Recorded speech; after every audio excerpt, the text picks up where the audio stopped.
प्रतिक्रिया समोर येत आहेत। पंतप्रधान नरेंद्र मोदी आज नाशिकमध्ये रोड शो सुद्धा करणार आहेत। आधी ते ज्यावेळेला विमानतळावरती उतरतील त्यानंतर त्यांचा रोड शो होईल आणि मग ते काळाराम मंदिरात जातील। तर युवा महोत्सवानिमित्त मोदी नाशिकमध्ये येतात। ग्राफिक्सच्या माध्यमातून आपण बघतोय स्वामी विवेकानंदांच्या जयंतीनिमित्त 27व्या राष्ट्रीय युवा महोत्सवाचं नाशिकमध्ये आयोजन करण्यात आलं आहे।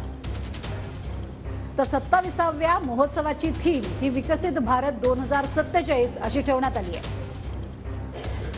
सक्षम युवा समर्थ भारत असं घोषवाक्य देण्यात आलं आहे। पंतप्रधानांच्या हस्ते तपोवन मैदानावरती राष्ट्रीय युवा महोत्सवाचं उद्घाटन होणार आहे।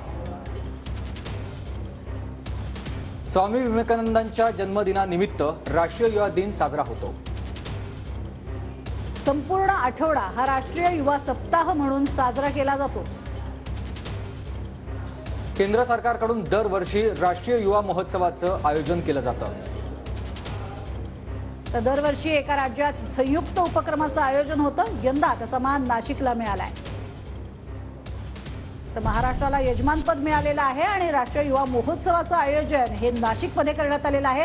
पंतप्रधान नरेंद्र मोदी हे थोड्याच वेळात याच काळाराम मंदिरामध्ये दाखल होतील आणि इथे महाआरती महापूजा संपन्न होईल।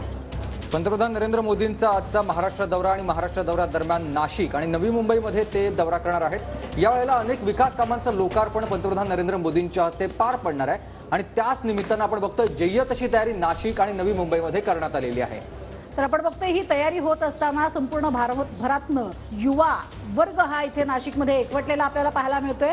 महाराष्ट्रातला युवा वर्ग तर आहेच, पण त्याबरोबरीनं संपूर्ण भारतभरातले अनेक युवक हे सध्या नाशिकमध्ये दाखल झालेले आहेत आणि पंतप्रधान नरेंद्र मोदी हेच या युवकांसमोर काय बोलतात हे पाहणे तितकंच महत्त्वाचं ठरणार आहे। अधिक या सगळ्या संदर्भात बोलणार आहोत, माहिती घेणार आहोत। चंदन पूजाधिकारी आमचे प्रतिनिधी सध्या आपल्या सोबत जोडले गेलेले आहेत। चंदन, मोठ्या संख्येनं युवा वर्ग आपल्याला नाशिकमध्ये एकवटलेला पाहायला मिळतोय, वेगळंच वातावरण नाशिकमध्ये पाहायला मिळतंय।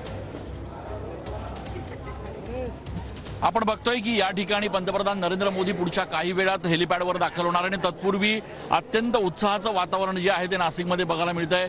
या ठिकाणी मोठ्या प्रमाणात तरुण वर्ग जो आहे तो एकवटलेला आहे। या ठिकाणी पंतप्रधान हेलिपॅडवर उतरल्यानंतर याच परिसरातून तपोवनाच्या याच अगदी आणि थोडासा आवाज आपल्यापर्यंत पोहोचत नाहीये, मात्र चंदन तुमच्याकडनं प्रत्येक माहिती घेणार आहोत। आपण बघतोय काळाराम मंदिराची ही दृश्य आहेत। पहाटेची काळाराम मंदिरातली ही दृश्य आपण टिपली होती।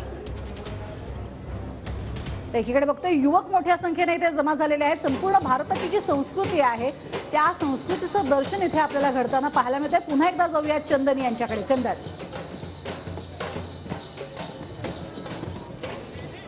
निश्चितपणे प्रज्ञा, आपण बघतोय की या ठिकाणी माहोल जो आहे तो अत्यंत सुंदर अशा पद्धतीचा तयार झालेला आहे। पंतप्रधान नरेंद्र मोदी नाशिकमध्ये येणार असल्यामुळे खरं तर ते देशाचे पहिले पंतप्रधान ठरणार आहेत की जे पंचवटीच्या या काळाराम मंदिरात आणि त्याचप्रमाणे गोदाघाट परिसरात येणार आहेत आणि त्याच्यामुळे उत्साह जो आहे तो शिगेला पोहोचलेला आहे। ज्या ठिकाणी पंतप्रधानांचा रोड शो होणार आहे त्या ठिकाणी आता नाशिककरांची गर्दी व्हायला सुरुवात झालेली आहे। ढोल पथक आहेत, लेझिम पथक आहेत, पारंपरिक वाद्य जे आहेत ते वाजवले जात आहेत। त्याचप्रमाणे एकूणच जे नाशिककर आहेत ते या ठिकाणी मोदींच्या जय जयकाराच्या घोषणा देखील देत असल्याचं आपल्याला बघायला मिळतं आहे। कडेकोट अशा पद्धतीचा बंदोबस्त आहे, म्हणजे या रस्त्याच्या दुतर्फा गर्दी आहे।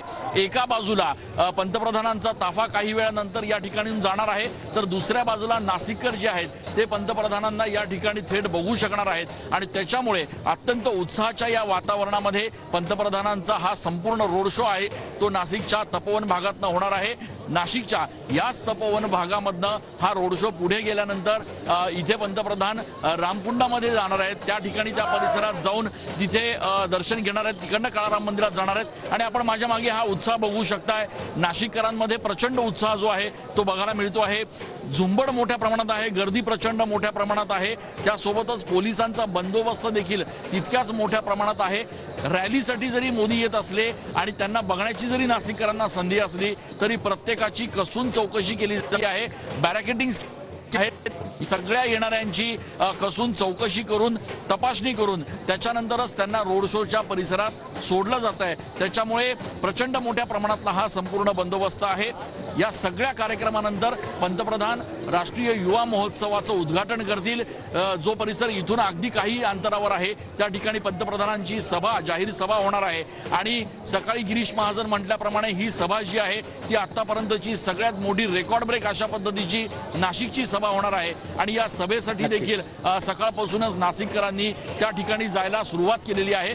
गर्दी या ठिकाणी तयार झालेली आहे आणि त्याच्यामुळे पंतप्रधान नाशिकच्या या दौऱ्यामध्ये युवकांशी काय संवाद साधणार हे बघणं महत्त्वाचं ठरणार आहे। नक्कीच पंतप्रधान नेमकं काय बोलणार आहेत आणि एकूण त्यांचा दौरा कसा असणार आहे या सगळ्या संदर्भात तुमच्याकडून वेळोवेळी ताजे अपडेट्स घेणार आहोत। धन्यवाद तुम्ही दिलेल्या सविस्तर माहितीसाठी। तर आपण बघतोय एक नाशिकमध्ये वेगळा उत्साह पाहायला मिळतोय कारण तब्बल 8,000 युवक हे संपूर्ण भारतभरातनं इथे दाखल झालेले आहेत आणि आजचा जो कार्यक्रम आहे हा सप्ताह आहे। या सप्ताहाची सुरुवात किंवा या संपूर्ण सप्ताहाचं उद्घाटन जे आहे तेच नरेंद्र मोदी यांच्या हस्ते होते आणि एक प्रकारे लोकसभेच्या प्रचाराचा नारळच नरेंद्र मोदी महाराष्ट्रातला नाशिकमधनं फोडतायत असं म्हटलं तर वावगं ठरणार नाही कारण मोठ्या संख्येनं युवक वर्ग त्यांच्या समोर उपस्थित असणार आहे आणि जो भारताचा अर्थातच येत्या काळातला आदर्श नागरिक असेल आणि त्यासाठीच आज या सगळ्यांसमोर स्वतः नरेंद्र मोदी काय बोलतात हे पाहणंही महत्त्वाचं ठरेल। राष्ट्रीय युवा